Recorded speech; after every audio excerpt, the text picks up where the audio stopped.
A golfer is attempting to reach the elevated green by hitting his ball. Ano daw?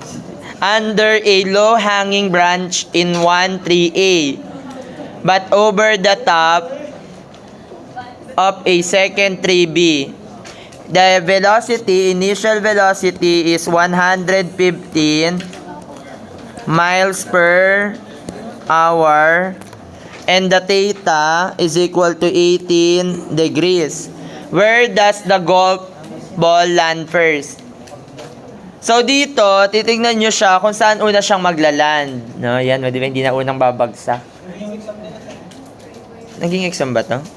Hindi ko alam. Discussion ko lang din to last. So una, kapag ba ganun kabilis yung velocity, tatama kaya siya dito sa may branch nun tree? Or lalagpas ba siya, una bang dadaanan yung tatama ba siya dito? Tapos babagsak na lang siya? Or dalagpas ba siya dito sa may tree, tapos maglaland na dito sa lagpas ng 3B, or tatama ba siya dito sa may 3B? So, dapat, consistent din yung units nyo dito, no? Tignan nyo, kapag isang guhit lang, that is feet. No? Isang apostrophe, that is feet. Tapos, yung nasa X nyo, naka-yards. O, ilang feet meron sa isang yard?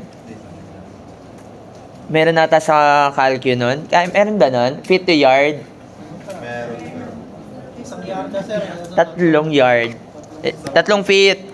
Ang 1 yard ay merong 3 feet. Tama? Sulat dyan, di ba? O, ilan to? Pagka yung 15 yards, this is 45 feet. Tama? This is 210 feet. Tama? 75 times 3. 225 feet. Oh, hindi naman lalagpas yan doon. Tapos, di ba ang unit ng gravity natin, meter, ang feet per second squared? Naka miles per hour. Gawin natin tong feet per second. Ang 1 mile ay merong 5,280 feet. Ang 1 hour ay merong 3,600. Sige. 60 minutes muna, tama. And then 60 seconds. 115 times 5,280 over 3,600. So that is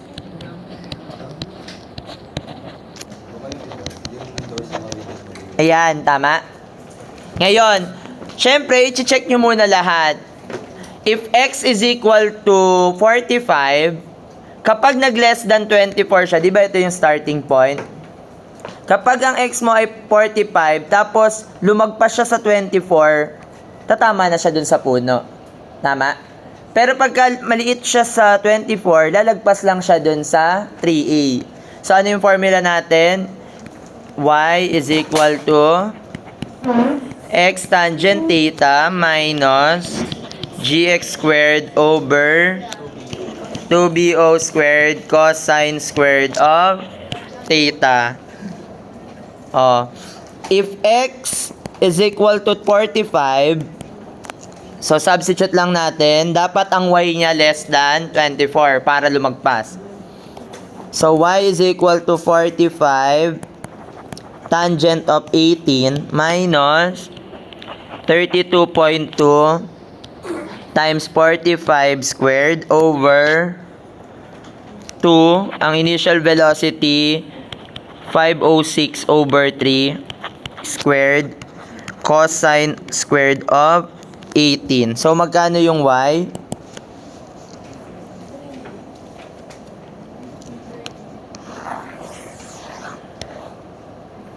13.354. Okay lang.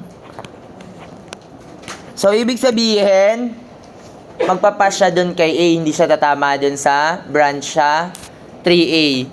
Ngayon naman, i-check natin sa 3B. Kapag ang nakuha natin ay greater than 60 yung y, ibig sabihin, lalagpas siya sa 3b. Pero pagka ang nakuha natin ay less than 60, tatama siya dun sa may 3b. So, palitan lang natin yung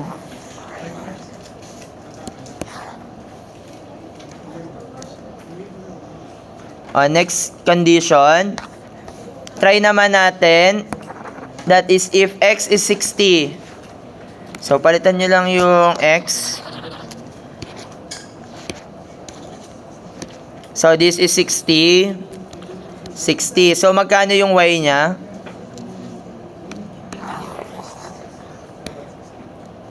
Ay, sorry. X is 210 plus 45.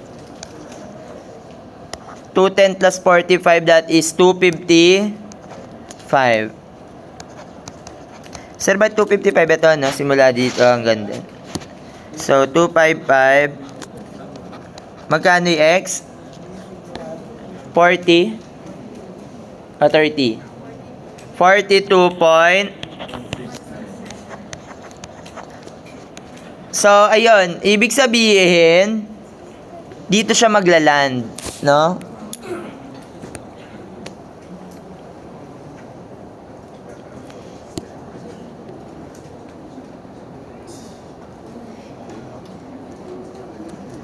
Ayan.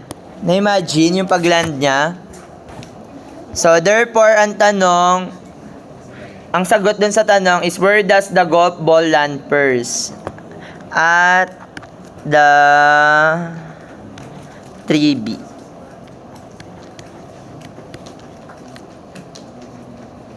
.169 feet above the ground.